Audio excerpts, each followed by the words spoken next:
The midterm shakeup of the Andrew Holness-led administration was made official in the upper house today, with 2 new senators taking their place among the lawmakers.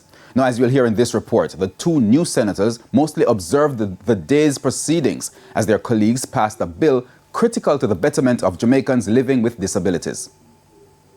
Senators Dr. Dana Morris Dixon and Abka Fitz-Henley took the oath of allegiance Friday and joined their colleagues on the government side for the sitting of the upper house. I will be faithful and bear true allegiance to Jamaica, that I will uphold and defend the Constitution and the laws of Jamaica.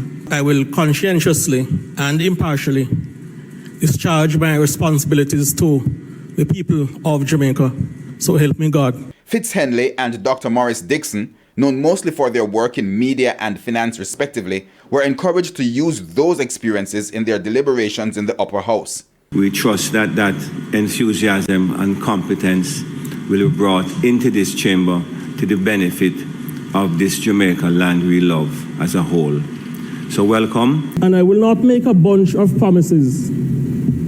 However, I will say this. I commit to the Jamaican people to, in my deep work and energies evinced in this chamber, to do right by our country. This is not about me, it is about service.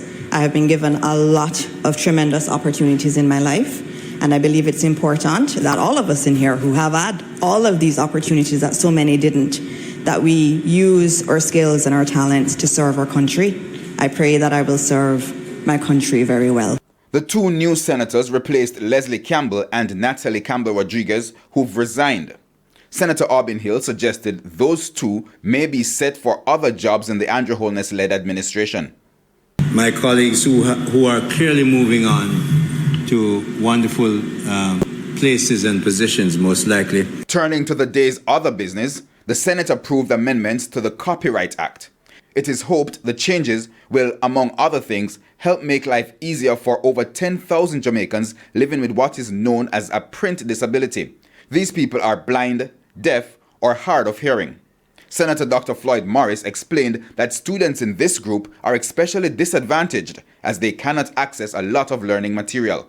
In terms of converting the book or the article into an accessible format, you are committing a breach, and a lot of that is taking place. It's why he wants the state to go further and partner with international groups which deal with the production and transfer of specially adapted books for people with disabilities. The Marrakesh Treaty is not signed, then the benefits of this legislation is negligible, because it is going to be restricting us to literary works in Jamaica.